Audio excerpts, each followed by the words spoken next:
नमस्कार, मेरा नाम कृणाल ठाकुर है और आज के इस वीडियो में हम इन्फ्लेशन पार्ट 2 की बात करेंगे। इन्फ्लेशन का मतलब होता है price level of goods and services are increasing in a sustain rate.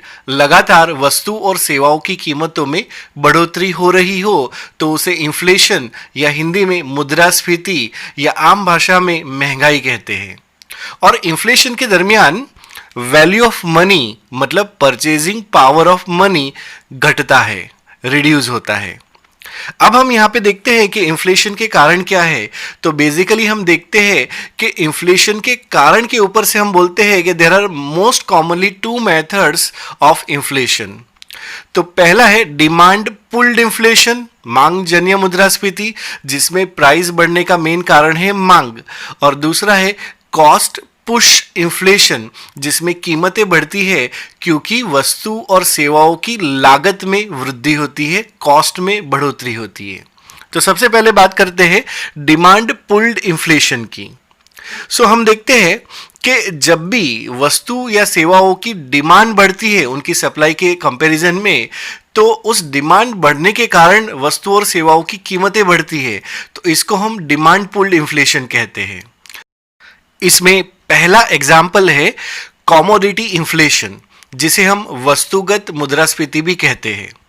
अब यह कब होता है कि ऐसी सिचुएशन क्रिएट होती है जैसे युद्ध हो गया या कोई डिजास्टर हो गया, जैसे कि अर्थक्वेक, फ्लड आ गया, ड्रॉट कंडीशन हो गई। तो ऐसी समस्या के दौरान हमारे पास सप्लाई ऑफ रिसोर्सेज कम हो जाते हैं। It means we experience scarcity of resources. Because of that the demand became higher than the supply of resources and that is why prices increases। और ऐसे इन्फ्लेशन को हम कॉमोडिटी इन्फ्लेशन कहते हैं और इसको हम डिमांड पुल इन्फ्लेशन भी कहते हैं, क्योंकि डिमांड के कारण ऐसा इन्फ्लेशन ने जन्म लिया है। इसके बाद दूसरा एग्जाम्पल है जिसे हम बोलेंगे करेंसी इन्फ्लेशन। इसे ही हम डेफिसिट फाइनेंसिंग और हिनार्थ मैनेजमेंट भी कहते हैं। इसमें क्या होता है कि सरकार के जब खर्चे बढ़ जाते हैं, it means to fulfill the expenditure of government, the government instruct RBI to print and issue new currency into the circulation of an economy. By government expenditure on various scheme and program, it reach to the people। लोगों के पास ऐसे पैसे जाते हैं या ये purchasing power जाता है। The purchasing power of people increases, Hence, demand of people increases। और जब डिमांड बढ़ती है लोगों की तो प्राइस बढ़ता है और इसे इन्फ्लेशन कहते हैं। तो हम समझ सकते हैं कि जो करेंसी इन्फ्लेशन है इसको भी हम डिमांड पुल्ड इन्फ्लेशन ही कहते हैं। उसके बाद दूसरा एग्जाम्पल है क्रेडिट इन्फ्लेशन का। क्रेडिट इन्फ्लेशन में हम क्या देखते हैं कि जब बैंकों की जो लोन देने की क्षमता बढ़ जाती है, क्रेडिट क्रिएशन कैपेसिटी बढ़ जाती है, तो उस टाइम पे bank provide loan to people with low interest with easy condition and that is why purchasing power of people increases. और उसके कारण demand increases, then price increase होता है उसके कारण से, और जो इन्फ्लेशन होता है उसे क्रेडिट इन्फ्लेशन कहते हैं। और क्योंकि ये इन्फ्लेशन भी डिमांड के कारण हुआ है तो इसलिए हम बोल सकते हैं कि this inflation, credit inflation, is also part of demand pulled inflation.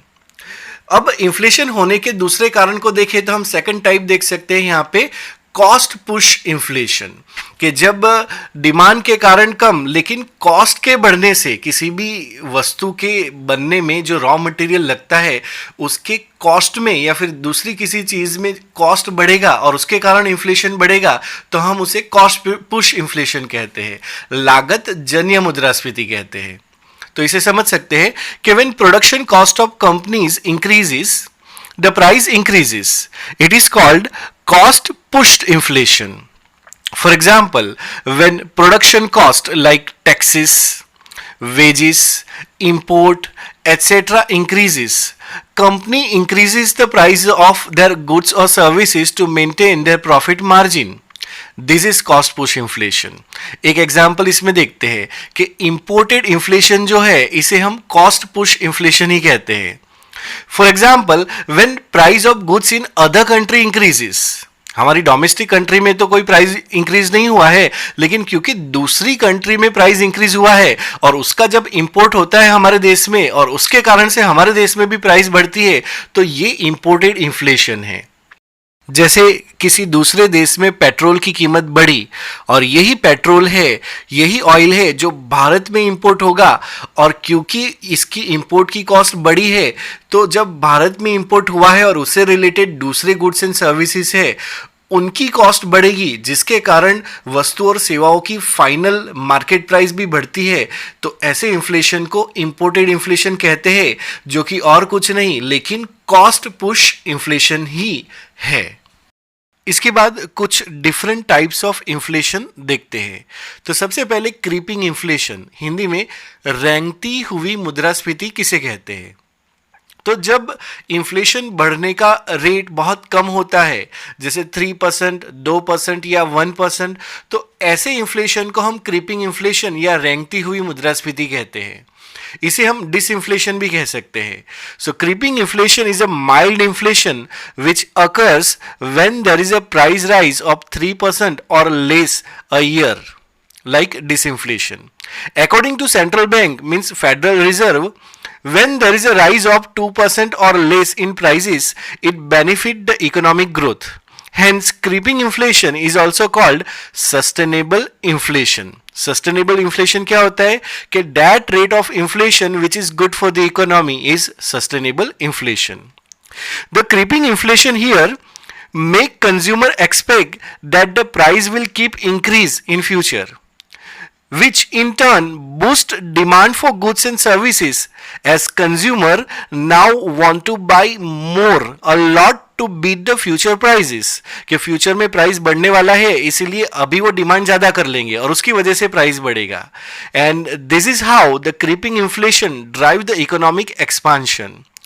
This is also the reason for Federal Reserve to set 2% as its target inflation rate.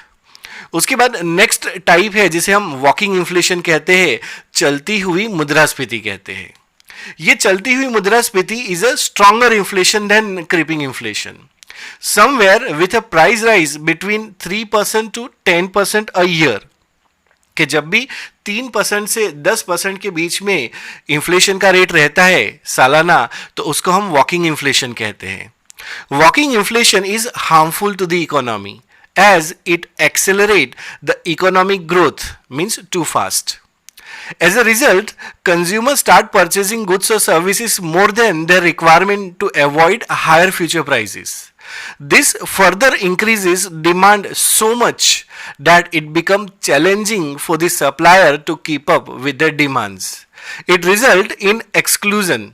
It means this phenomena result in common services and goods being priced out of reach of the most people, के बहुत सारे लोग होते हैं उनके मतलब reach से ये गुड्स एंड सर्विसेज बाहर चले जाते हैं।